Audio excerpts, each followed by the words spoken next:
Global stock markets opened the week on a positive note. Caution's optimism might spread over Wall Street. The US stock market could show modest growth during the quiet session today. InstaForex analysts are ready to discuss breaking news and the market sentiment with you. As expected, the benchmark stock indexes closed with notable gains following the volatile American session on Friday. Wall Street indexes perked up after the publication of the nonfarm payrolls for October, in particular the fact that the unemployment rate rose to 3.7%. The fragile optimism was caused by the sign that the labor market might be cooling down. The Dow Jones climbed 1.26%. The Nasdaq jumped 1.28%. The S&P 500 logged the strongest gain of 1.36%, having closed at about 3,770 points. Today, the market optimism has not faded yet. The major stock indexes traded in the green in the pre-market, promising the optimistic opening. The economic calendar is empty on Monday, but Fed policymakers might dampen the risk-on mood. The S&P is expected to trade in the intraday corridor between 3,720 and 3,840 points. Despite the health of the US labor market, the Federal Reserve is poised to cool down this economic sector. The rise in the jobless rate was enough to revive the bullish sentiment on Wall Street. The market owes its risk appetite to the rumors from China about the termination of COVID restrictions. The stocks of Chinese companies traded in the US have been growing for the second session in a row, despite statements from Beijing that the restrictions remain in force. Curiously, the unexpected growth continued on Monday, even despite the fact that the number of COVID cases in China stood at a 6-month high over the weekend. Apart from rising optimism in Asia, the market catalyst this week is the midterm congressional election in the United States on Tuesday. Traders seem to believe in the victory of the Republicans. The portfolio of the pro-Republican stocks and assets has surpassed the pro-Democratic portfolio. It indicates a 70% chance that the Republicans are likely to win the vote both in the House of Representatives and the Senate. This shift in the US lawmaking structure will negative the scenario of any increase in government spending suggested by the White House. Besides, it might disrupt the agenda of a Democratic President Joe Biden. The vote in the government is commonly beneficial to stock markets. The previous midterm election opened the door to the bullish trend in the stock market. Historically, stock votes grow better in a case there are polar opposite camps in the government. Importantly, defense expenses are widely expected to rise regardless of the election outcome on a Tuesday.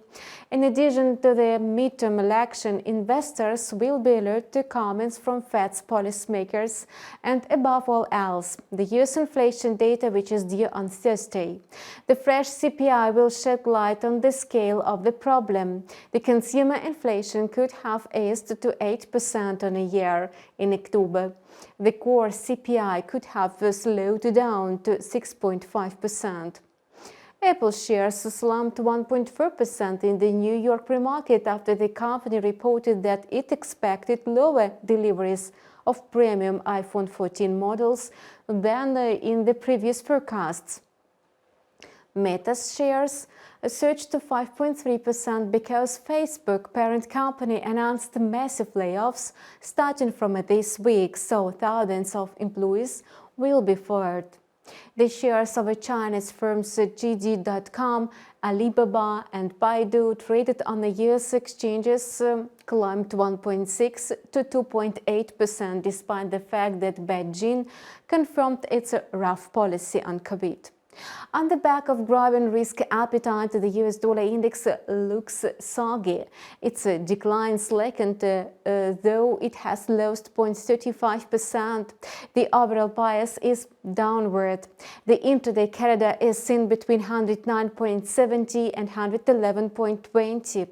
The US dollar is sapped due to modest signs that the labor market is cooling down and due to expectations that the Fed might soften the pace of a monetary tightening.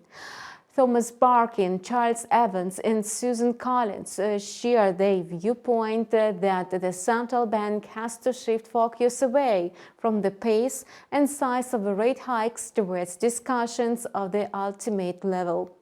Fed funds futures now show the 67% chance of a rate hike by 50 basis points at the policy meeting in December. Fed's policymaker Loretta Mester is due to speak tonight. The decline in the US dollar and the rally in the oil market helped the loonie to recover to the strongest level in the last 6 weeks. The USD card pair is trading cautiously lower on Monday, with a loonie's uptick of 0.05%. The currency pair is likely to trade in the intraday corridor between 1.3420 and 1.3500. The Canadian dollar was able to gain ground after Canada's employment report surprised with a sharp increase in jobs. The Canadian economy created 108,000 jobs in October, much more than 10,000 in the consensus. The upbeat statistics on the labor market and the previous remarks from Governor Tiff McClam on the revision on rhetoric revived speculations on a rate hike of more than 5 basis points at the next meeting. 50 basis points. The loonie is also fed by the rally in oil prices. Despite a dip in crude futures today, oil is approaching the landmark of $100 a barrel. The oil market is overshadowed by the fears about low energy demand fueled by a recession, so oil prices need a fresh impetus to surpass the landmark level. The crypto market is trading on its own today, indifferent to its correlation with the high-tech sector and the opposite correlation with the US dollar index. The downward correction is unfolding in the crypto market. Bitcoin has shed 2.4% by the moment of recording this video. It sank back to the levels below 21,000. Altcoins are also retreating from their peak levels. Ethereum lost 4.2%. Solana, Ripple, and Litecoin are also trading lower. The intraday corridor for the flagship crypto is defined between a new narrow range of $20,000 and $21,000. You have watched a review of the trends on the Wall Street at the beginning of the new week. InstaForex is keeping close tabs on the market developments. Good luck and see you online tomorrow.